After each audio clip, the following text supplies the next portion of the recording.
There it is. There it is. Welcome back to the championship rounds. King Amin of Essex, moderated by Jay. Identified casual boxing fan, here where we discuss boxing news, and everything in between. Appreciate everybody tuning in. Remember to like, subscribe, and King Amin gonna check all the messages. So without further ado, let's get into it. What's going on, bro? Hey man, everything's good, man. Everything's good. How about you? Man, I can't complain, man. I got off early today, so I'm just relaxing, doing what we do, bro. You know what I mean? You know what I'm saying?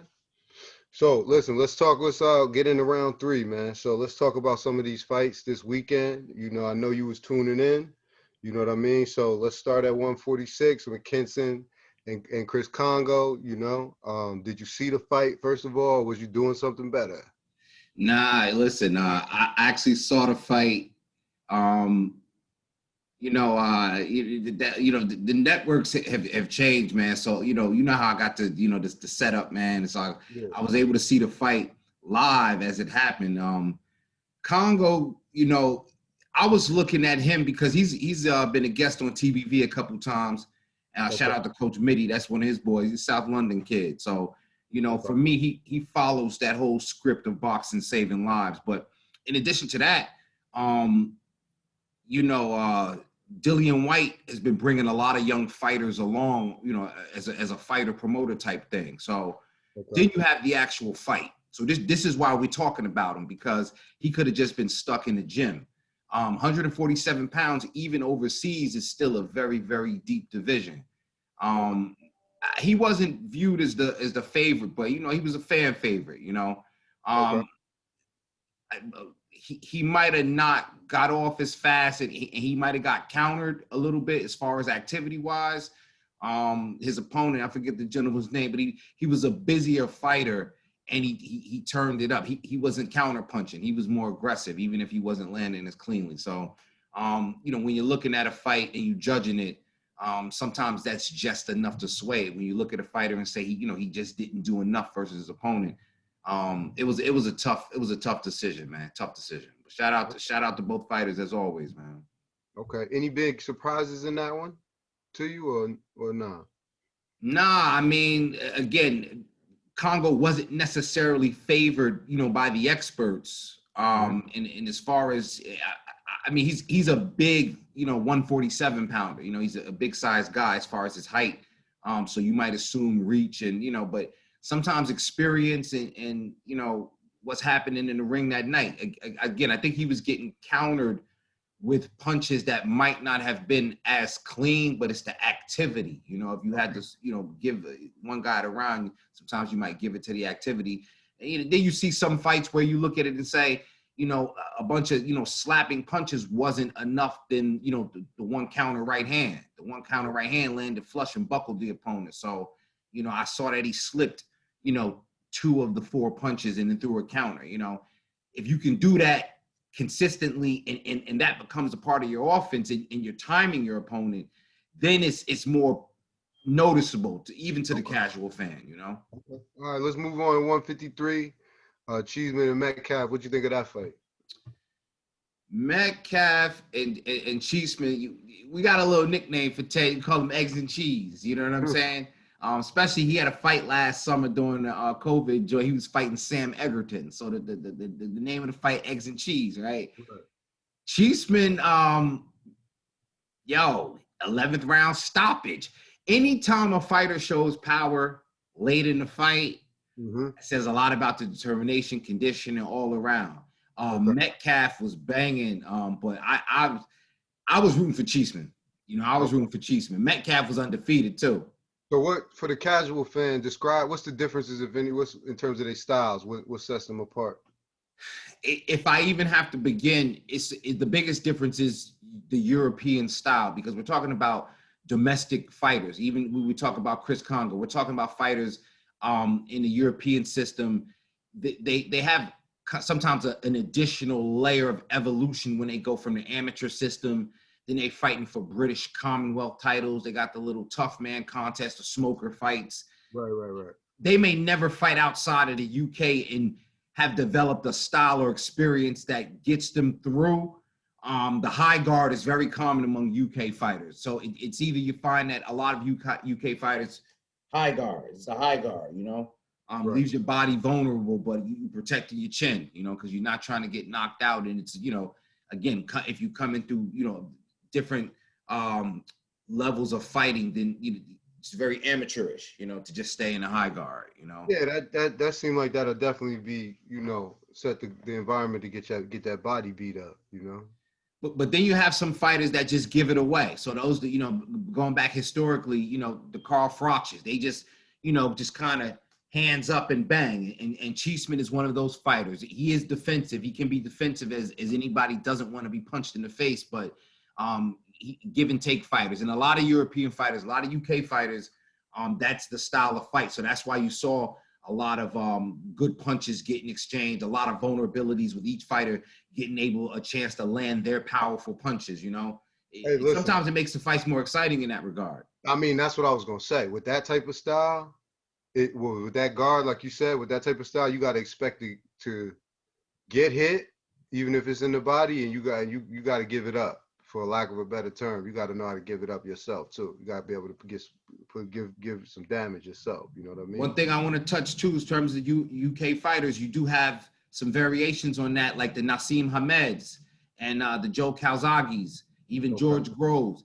These is the styles where they talk about they got the rhythm like the brothers stateside. They're slick fighters. The Billy Joe Saunders. Okay. They got rhythm. They can move, footwork, feints and just, and again, you don't see that as many, white fighters in the United States. Stateside, you don't see that. That's what makes Caleb Plant such an anomaly, for what he does. Usually stateside, you get the butter beans, the kind of brawlers, Tommy Morrisons, or guys you never heard of because they don't make it to that level, for one reason or another. So that's another style you got to add. They do have very slick, athletic style fighters as well. Okay. All right. So let's move up to the heavyweight division. I know you saw the Dillian Whyte fight. So what'd you think of that one? Yo, redemption song. Shout out to Dillian Whyte, yard man of that, because he took the right approach to it, right? When he lost the first fight, he lost to an uppercut. You know what I'm saying? It was a punch. I even used it in my battle bars. You know what I'm saying? And, you know what I'm saying? You're gonna be counting the lights like Dillian Whyte if I catch you out of focus. Because it was a punch that Povetkin landed. It was an uppercut. He slipped it, not necessarily through a high guard, but he stepped back, brought his hand back. The punch just slipped through and it landed perfectly. It did what it had to do. That's high-level boxing, a heavyweight division. And again, I spoke about a reference to Nassim Rockman and Lennox Lewis as well, because you could be on your way somewhere, you get hit, you got to come back. So he came back and he stopped Povetkin. I think it was a fourth round stoppage. Dillian Whyte has a good left hook, and he comes from a kickboxing background as well. So some of his punches don't seem like they land as flush as one would prefer as far as conventional boxing, but they seem to land with some power, man, because he stopped Povetkin, and people are gonna say Povetkin looked old, he looked like however he showed up, but Dillian Whyte did what he was supposed to do as far as his response to adversity. So that was a big fight, All right. Any surprises in that fight you want to point out, or did they go with good preparation and kind of went how you thought it was gonna go? Two things. I thought that Dillian, I don't know if it was confidence or reckless, but he was going in there trying to get him up out of there at different points, and I think I still was surprised that the stoppage was so early. A lot of people thought that Dillian might have been a little bit nervous about getting caught with something, so he'd keep him at the end of his jab. Listen. And he just, he wasn't afraid of getting hit again, and he went back and hit that man. And that's what I was gonna say. Maybe that uppercut was on his mind, because remember we was talking about I forget what fight, but remember we was talking about that psychological intimidation, and whether or not watching a roll or you getting knocked out is gonna motivate you, or make you timid. So we know what happened in this case. You know what I'm saying? Absolutely. Like, and for some people, the worst thing you can do is make them scared, because for a lot of people, like, preparation is the antidote to anxiety, period, bro. Somebody scared you, they might go do 1,000 push-ups and be so scared that they knock your head off next time they see you. That's Absolutely. that's just a fact. So let's not forget the Thursday night fight. Serrano, Bermudez. So what you think about that fight? Uh, I didn't watch the rest of the card, but I paid special attention to that one because it was women boxing. A lot of people don't know. I think Amanda Serrano's like an 8 division champion. You know what I mean? So she's won a title at every division. And like you can't ignore that. You can't ignore that at all. Sometimes the challenge though with women's boxing is that recognition. Because you don't have as much depth with the weight classes and things like that. You don't have as many variety of opponents. So and she fought a good tough opponent. She's Serrano's. She's calling out names. She's only got one loss, man. Again, response to adversity. I couldn't tell you when it was because whenever it was, she's not worried about it. So why would I be? Right. Hey man, I could dig it. I could dig it. All right. So so we always want to get your thoughts about the past weekend's fights. And before we get out of here, of course, we're gonna highlight things coming up. But let's get into the articles for the weekend, or let's just say the topics for the week. So we had an article out of ESPN about Oscar DeLaHoya. You know what I mean? 48 years old. We know 6th division boxing champion, gold medalist. We know this. Very accomplished. Promoter now. He's getting back in the ring. Yeah. 48 years old. Of course, Jerry Jones is hosting it. The party, the ringmaster. Triller Fight Club. It's a Triller Fight Club event. Let me get that right. I was just checking here. So this is going to be July 3rd.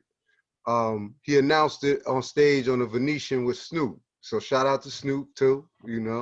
But what do you think? He didn't name his opponent. But first of all, are you interested in seeing him back in the ring? Period. And second, they said it was rumors that it's going to be a UFC name. So that kind of brings me back to the Floyd, McGregor kind of setup. So what are we talking about? Is it a clown show, or is this something entertaining, or what? What are your thoughts? Yo, Oscar De La Hoya is he's always, to me, gonna question. I'm always gonna question something about him, and I'm not gonna go where most people think I'm gonna go. But what I'm gonna say is, let's not go there. But boxing saves lives, right? You with me on that one? Right. If Oscar decides that he's serious about returning to boxing because he finds that this is something that's going to keep him healthy mentally, physically, and all that, plus he's going to fight a credible opponent, I'm all in. That's what it's all about, right? But that sometimes that's a bit too novel. And then there's the other side that perhaps when he went and made Canelo's deal and he I don't know the specifics, but there was some speculation as to he offered DAZN and said, yeah, give Canelo that big bag because Canelo's going to fight an MMA guy and I'm going to fight Canelo. So Oscar's doing business using himself as a bargaining chip, but right. I got to question his preparation, his history of preparation. I got to question his focus. Now, let me ask you something. When you say worthy opponent, does that rule out all UFC guys? No, because with the right club fighter getting in there against Oscar De La Hoya and he's not serious, that's the question.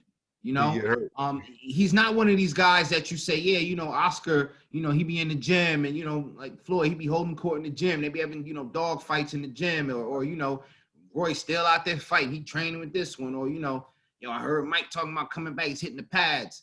Oscar has been Golden Boy Promotions and he's at his indiscretions. Okay. I'm not sure where, he could be he could be at home training. Okay. Like Julio Cesar Chavez Jr. does. But then I'm, likely to believe he's going to have the same outcome as Julio Cesar Chavez Jr. does as far as being a person with a sense of entitlement, leveraging their name recognition, not taking the sport seriously, don't care if they go out there and get knocked out or embarrassed, you know what I'm saying? Right. Knowing that you got a lack of preparation, a lack of desire, a lack of ambition, or a lack of self-control, lack of self-discipline. Oscar, man. So for me, it can only be a shit show. He ain't got to show me nothing. You know what I'm saying? He got to prove it to himself first. And then, whoever his opponent is, MMA opponent, it could be Kim Shamrock, but I think Kim Shamrock been wrestling lately. So Kim Shamrock is at least you've been focused, in shape, doing something, productivity, what you doing with your time, So, I mean, I would just judging by the recent history with, Tyson, you, even going back to, the Mayweather McGregor thing, mixing the two sports, the hybrid thing. We don't even have to debate whether he'll be able to sell, the fight. I think they'll be able to get enough buys. I'm not comparing none of the fights. I'm just saying I don't think it'll be a wasted event. But my question to you would be, what do you think he would have to do to win something like that, or to look good? He would have to be in boxing shape. Being in physical shape and in good mental health and wellness is one thing. Even just on the basic thing as a fighter, like what weight class are you fighting at? It's a difference between going into camp and you got 6 weeks, maybe 8 weeks. You know what I'm saying? If you're lucky, right? Right. And you have to lose weight, then work on your technique. Or did you come to camp, 10 pounds away from fight weight, and all you're working on is technique and keeping it's a big difference. You know what I'm saying? Damn, I thought that's all that's all how long training camp is? That's it? 8 weeks? Might be shorter than that. Damn. In my mind, I'm thinking training camp is like months, bro. Not 2 months. I Reality mean, is different though, Not saying they ain't training on a daily basis, but you know what I mean, It's crazy though. so think about like this. Even Dillian White for his rematch, that Mm-hmm. fight happened. I'm not sure when it happened. It got pushed back because of COVID, because of the rematch clause in it. You know, you could kind of set the time. You got a window of time. And when you're a fighter waiting for a fight, that's what I'm saying. It could be 8 weeks notice. Right, right, right, You know what I'm right, right. saying? Right, right. That's a fact. Get your Okay. trainers in to figure out this and that. Now that makes sense because it's probably is more that than what I was thinking. Like, because they would probably train forever if they knew who their opponent was. You know what I'm saying? Like, I can dig that. It might be 3 or 4 months before the fight date. Right, Training camp, you know. right. No, you're right. You're right. All right. So listen, man, we're gonna move along. All right. So obviously we're gonna talk about a serious subject now. This these next two articles. This first one came from Boxing Forum 24. They're talking about the dangers of seriousness of substance use in boxing. They were kind of talking about in general in this article. They were talking about like the impact of substance use, specifically cocaine in the 80s, not only on boxing but in the world. You know what I mean? They mentioned specific boxers by name in the article: Mike Tyson, Joe Calzaghe, Aaron Pryor, Sugar Ray Leonard, all mentioned in the article. You know what I mean? So first of all, I know you reviewed it. What did you think of it? We was young coming up watching boxing during that era. We kind of watched some of these guys kind of get to their height of their career and then have some of these challenges in public. Mike Tyson is definitely an example that we saw that play out over a long period of time. So what did you kind of think of this article, and just in general? And then I got, just some stuff I want to point out about it. But what would you think? Well, I think it definitely humanizes a lot of, to me, of fighters to somebody that might not understand. I think when I read that article I wasn't even aware of whatever Joe Calzaghe struggles had. I would have thought more about Ricky Hatton. Right, And I right, right. would say, like, I get it because, that's the balance of a person that's trying to find that self-discipline, and it could be anything. And boxing is one of those sports to where, you'd be surprised, and sometimes, it doesn't even hit fighters until after their career. And going back to Oscar, we would have never known how undisciplined he was because all these guys still had enough resiliency and determination to perform at whatever levels they could for as long as they could, despite, Right. But when you look at, I think I appreciate how the back end of their careers, especially somebody like Mike, again, Joe Calzaghe, I would have never thought, but apparently, he's got back a handle on it. Julio Cesar Chavez Jr., you know what I'm saying? But it's funny because right along the lines of what you said when you were like them staying in tip top shape, like that's kind of like out in one of the next article we're going to talk about, they touched on that briefly when they were just talking about just the parts of the body that cocaine kind of like acts on. You know what I mean? How cocaine acts directly on your nervous system and not necessarily on other parts of the body. So in terms of them maintaining that optimal level of training, I'm not Yeah. saying it's easy, you know what I mean? Yeah. But whereas if the impact of the drug was on different systems, then we would have seen that impact probably much more, you know, prominently. You know what I mean? So that's all. Absolutely. That's all I mean. That's all I want to say about that. But you know, I wanted to ask you, like, one interesting part of this article, there was a boxer, Tony Ayala, right? And they were saying it was rumored, allegedly, let's say allegedly, Yeah. he was using heroin on the day of the fight. Mm. So now the cocaine and all of that, I'm not saying I can understand it, but I've heard of it. You know what I mean? In different sports, you know, whether we talk about football, you know, whatever, different contact sports, hockey players. But heroin the day of the fight, like, first of all, what do you think of that? You know, second, we've all heard of like functioning drug addicts, but we're talking about getting in a ring, taking punches, and preparing to go potentially 10 to 12 rounds after you've consumed heroin. It's like when Aaron Hernandez was smoking PCP and going to practice, man. He said that.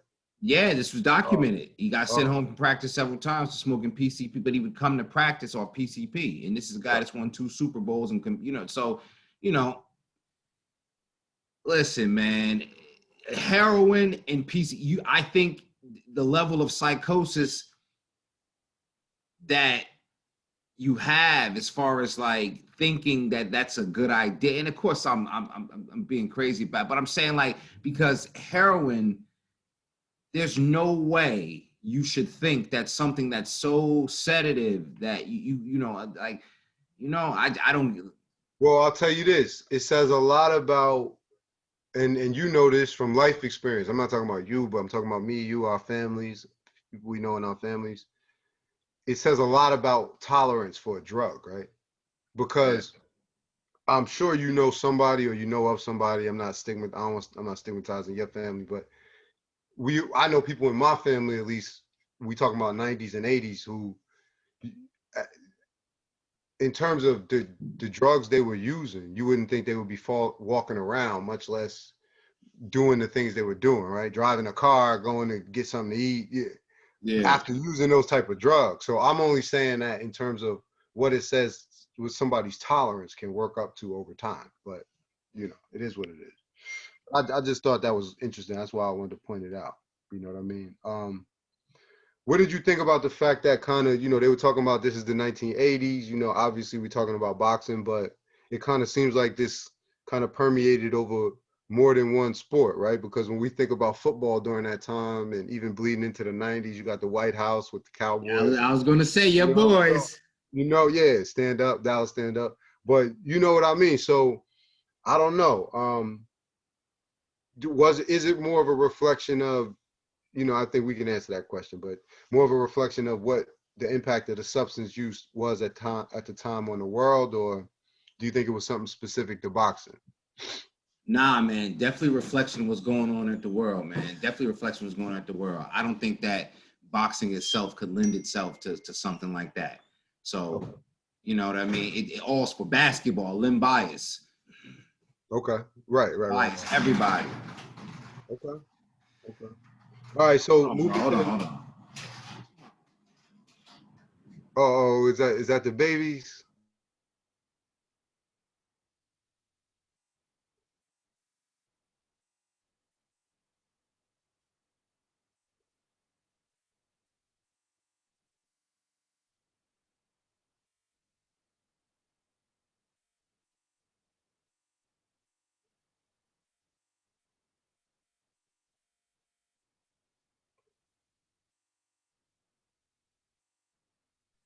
This is gonna be a new project because I gotta find a way to edit it now. Yeah, but they got editing tools on there. Yeah, yeah. Splice it That together. Yeah, that's what Kyle was telling me. They got that you can edit on here. So we might just have to cut it out. You know what I'm saying? But it's all good. I thought those were the babies running by. I was about to say you got to put them in the cameo. You know what I'm saying? Yeah, yeah. All right, so we're just, you know what I mean? Just count it down. All right, so listen, the next article right along those lines, this one came from World Boxing News, but it was still kind of talking about substance use. They were talking about fighting against drugs, in boxing, specifically cocaine, right?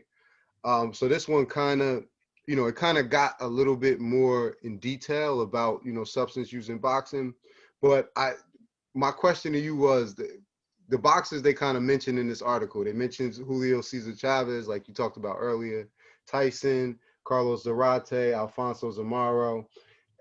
Who was the most surprising name either on the list or over the years that you've kind of associated with substance use? And you might have answered that already because you talked about DeLaHoya, but who was the most kind of surprising name that to kind of be associated? Honestly, I wasn't surprised because I kind of understood, like you said, it was during those times, it was rumors of guys, especially the Latin American fighters, you know what I'm saying? Okay. South American fighters. That was a something that was not, Edwin Valero, Ricardo Mayorga, it was a lot of guys that you would hear about. So it wasn't really surprising. I guess, it was more confirming in Okay. terms of having that understanding that the fine line of these guys, what they struggle with, why they may or may not, how it might be easy for somebody to say, yo, this dude got in the ring and he wasn't. It's like, it's a shame sometimes, of course you don't want to hear about somebody going through that, but trainers, you got people around you that know you have that condition. You know what I'm saying? You know who it was for me? It was Sugar Ray Leonard, man. Because I mean, Sugar Ray Leonard, and to me it was because like I said, I remember him, during that time. I always remember him being smooth, well put together, well spoken, and in terms of just looking beneath the surface and like kind of learning. 5 year period, 82 to 87, he fought one time, and he was addicted to cocaine for that long, like to have that heavy of a dependence. Yeah.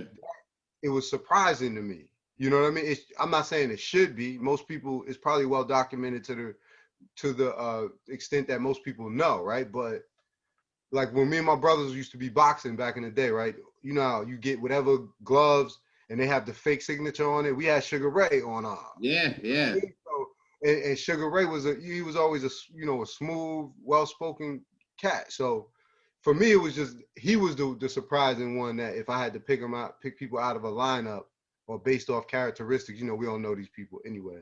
But you That want to know, that was the biggest surprise for me. why Sugar Ray didn't surprise? Sugar Ray didn't surprise me. And again, think of the times. No more than Richard Pryor wouldn't have surprised me. Rick James wouldn't have surprised me. Prominent, famous rock stars, Mm. fabulous, wild, woo, that kind of, so if somebody, Sugar Ray was getting high, Okay. Okay.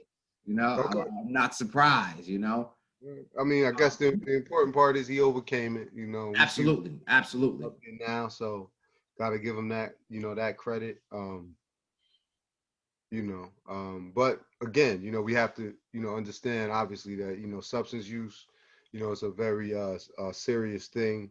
Um, and I think it could be surprising to most people how people can get to the height of their career, and then to kind of start using substances at that level. But obviously we know there's a lot of levels to that. And for a lot of our athletes, especially if they're coming from like very humble beginnings, not all, you know what I mean? But for some people, it could be very overwhelming. A lot of the stress that comes along with, changing your surroundings and the pressure that comes along with maintaining that, responsibilities and otherwise. So, You know what else? One thing, anxiety. It says a lot about, anxiety, it's not to cut you off, but it's funny that you say that because I knew it was a note I was looking for. Like that's why Sugar Ray Leonard said he used cocaine. Yeah. Manage his anxiety. Yeah. Yeah. Yeah. That's that's interesting though. You know what I mean? All right, so listen, man. As we do, we always kind of go over fundamentals and different things, Yeah. So we do the ABCs for people like me and people that aren't as well versed in boxing basics and everything like yourself. So we're gonna go over you know, basics today. We're gonna go over punches. You know, I only really know how to throw two type of punches. You know what I mean? But it ain't about me. You know what I'm saying? But listen, it's, you know, just in a little research I did, you know, they six types of punches in boxing. So we're gonna kind of go over them. So let's start with the most simple that everybody has heard of. Jab, jab, jab. You know, we know about that. We know we got a jab to get before we can get busy, right? Absolutely. So what is the purpose of it? You know what I mean? If you're right-handed, do you throw your jab with your left? If you're left-handed, do you throw your jab with your right? You know, and when do you use that punch? Well, your jab is your foundation as far as your offensive weapon, and it helps you to control your ring and pace yourself. You know, control your distance rather. Okay. Now, depending on your fighting stance. Now, I'm a southpaw. You know, so I fight with my right hand as my lead hand, and you know, my Your cross power is your my left. left, right? So the jab out in front, the jab. That's why I think I mentioned on one of the videos, sometimes people do this, but you give your opponent a shorter radius. At least if you keep your jab out here, because keeping distance and finding your range, knowing how close you are to shoot. If you know, turning it over. Sometimes you don't even want it to connect. You just want to see how far you are, you know? Sometimes you just got to throw it out in front to keep that distance. You don't want nobody bull rushing you. So your jab is your multi-purpose weapon. You know what I'm saying? To turn it into an offensive weapon, you know, that's Larry Holmes. He threw that stick.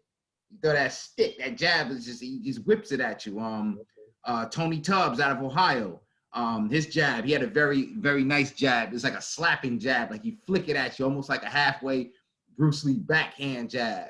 I always wanted to punish people with my jab. You know, I was always backwards. You know, but I mean, again, it wasn't a jab. It's just a punch. You know, for an average person. But I could see that, right? Because you can see how experienced fighters use that jab to kind of control the ring and especially the distance, right?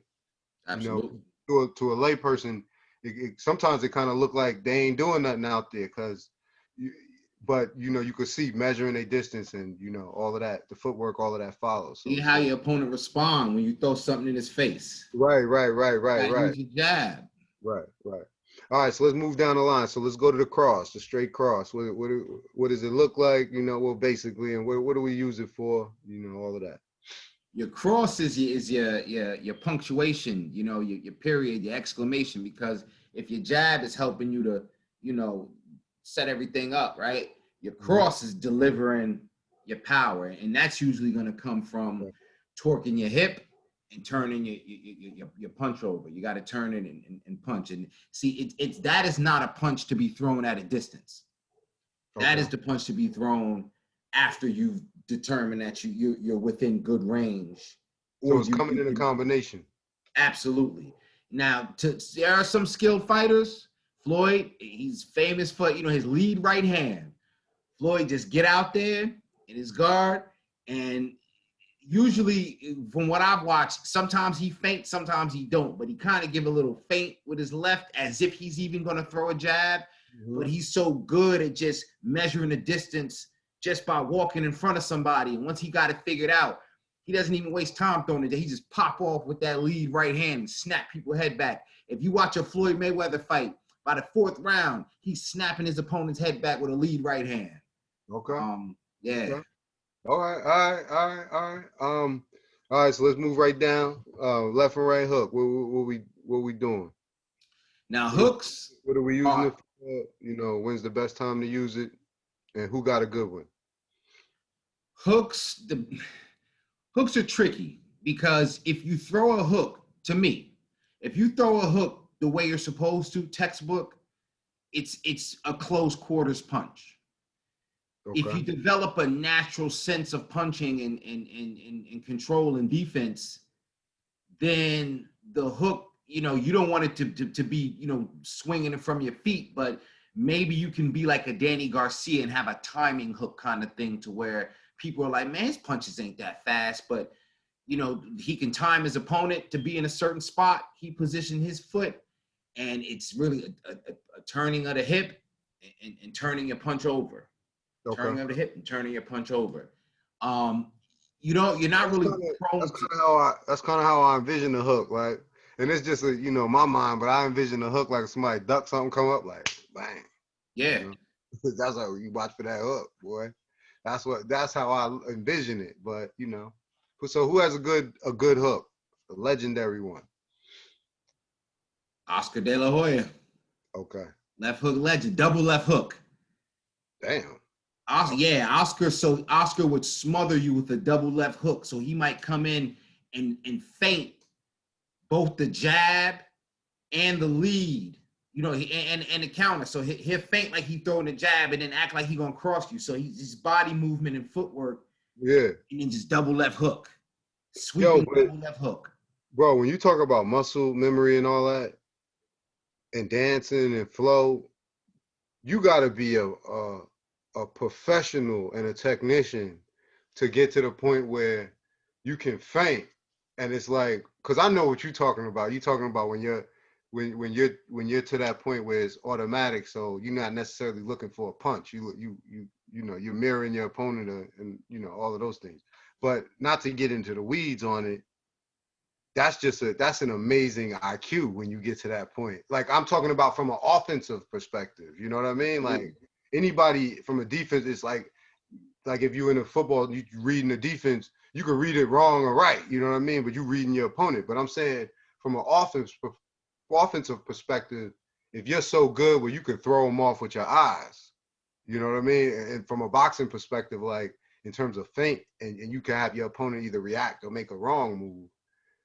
Man, yeah, it's a different level, right? So Oscar, okay. All right, so wrap it up. Let's talk about left and right uppercuts.